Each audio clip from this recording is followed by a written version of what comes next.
அன்பார்ந்த சகோதர சகோதரிகளே, தவக்காலம் அருளின் காலம், தவக்காலம் இறை இரக்கத்தின் காலம், தவக்காலம் ஆண்டவருடைய பாடுகளை தியானித்து அவருடைய அன்பிலே வளரக்கூடிய ஒரு புனிதமான ஒரு காலம்.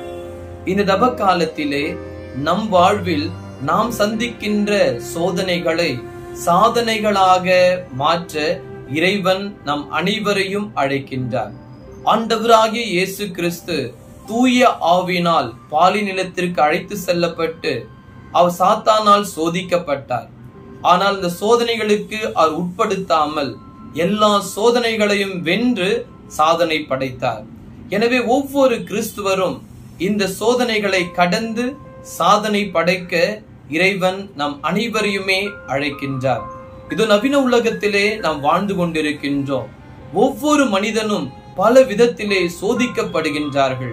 பல மனிதர்கள் சோதனைகளுக்கு உள்ளாக்கப்பட்டு சோதனைகளால் வீழ்ச்சி உறுகின்றார்கள். ஆனால் இயேசு நம் அனைவருக்கும் கொடுக்கின்ற ஒரு மாபெரும் அழைப்பு என்னவென்றால், சோதனைகளை சாதனைகளாக மாற்றுங்கள், சோதனைகளை வெற்றி கொள்ளுங்கள் என்று இயேசு நமக்கு அழைப்பு கொடுக்கின்றார்.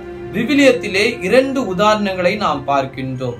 இதோ சாலமோன் அரசன் ஆண்டவராகிய கடவுள் இடம் அவர் ஜெபிக்கும் பொழுது, எனக்கு எதிரிகளுடைய வெற்றி வேண்டாம், நீண்ட ஆயுள் வேண்டாம், எனக்கு படைபலன் வேண்டாம், பொன் வேண்டாம், பொருள் வேண்டாம், மாறாக என்னிடம் ஒப்படைக்கப்பட்ட மக்களை வழிநடத்த நல்ல ஞானத்தை வேண்டும் என்று ஆண்டவரிடம் கேட்ட சாலமோன், கடவுளால் தேர்ந்தெடுக்கப்பட்ட சாலமோன், ஞானமிக்க ஒரு சாலமோன்.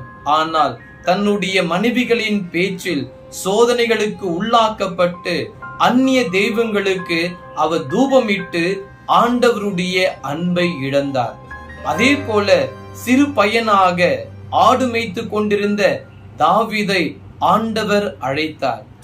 ஆண்டவர் தாவீதை அருள் பொழிவு செய்து அரசராக நியமித்தார். அவருக்கு பல வெற்றிகளை கொடுத்தார். ஆனால் தாவீது தனது சகோதரனுடைய மனைவியினுடைய அழகிலே மயங்கி சோதனைக்கு உட்பட்டு சோதனையால் வீழ்ச்சுறப்பட்டு அவர் பாவம் செய்து கடவுளுக்கு எதிராக பாவம் செய்தார். ஆம் அன்பார்ந்த சகோதர சகோதரிகளே, நாம் சோதனைகளை வெற்றி கொள்ளவில்லை என்றால், நாம் சோதனைகளை சாதனைகளாக மாற்றவில்லை என்றால், இயேசுனுடைய அன்பை நாம் இழந்து விடுவோம்.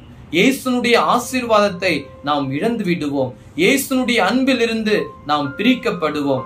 ஆகவே தான் நம் அனைவரையுமே இறைவார்த்தை அழைக்கின்றது.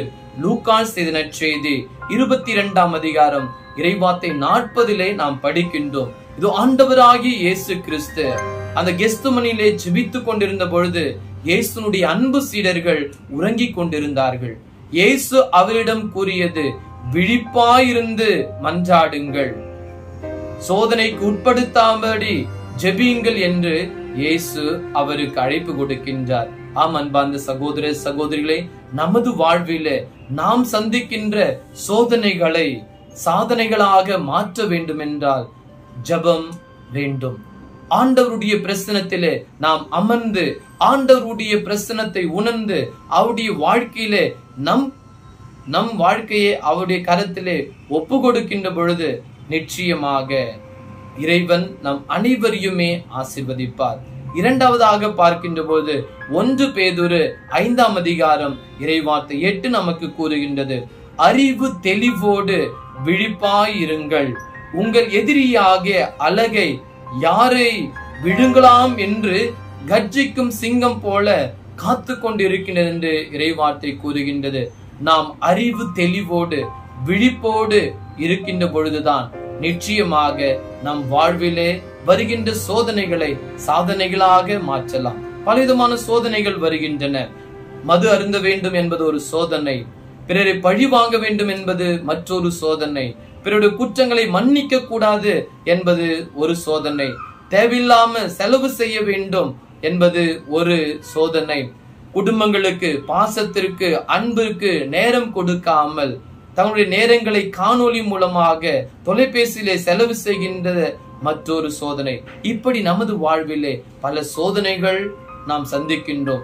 இந்த சோதனைகளை நாம் வெற்றி கொள்ள வேண்டும் என்றால் நம் ஜெப வாழ்விலே இருக்க வேண்டும். அறிவு தெளிவோடு இருக்க வேண்டும்.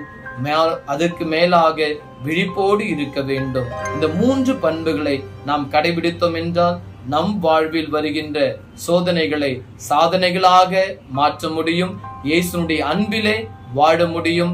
இயேசுனுடைய ஆசீர்வாதத்தையும் பெற்றுக்கொள்ள முடியும். அதற்காக உங்களை வாழ்த்துகின்றேன். உங்களை இறைவன் நிறைவாக ஆசீர்வதிப்பாராக.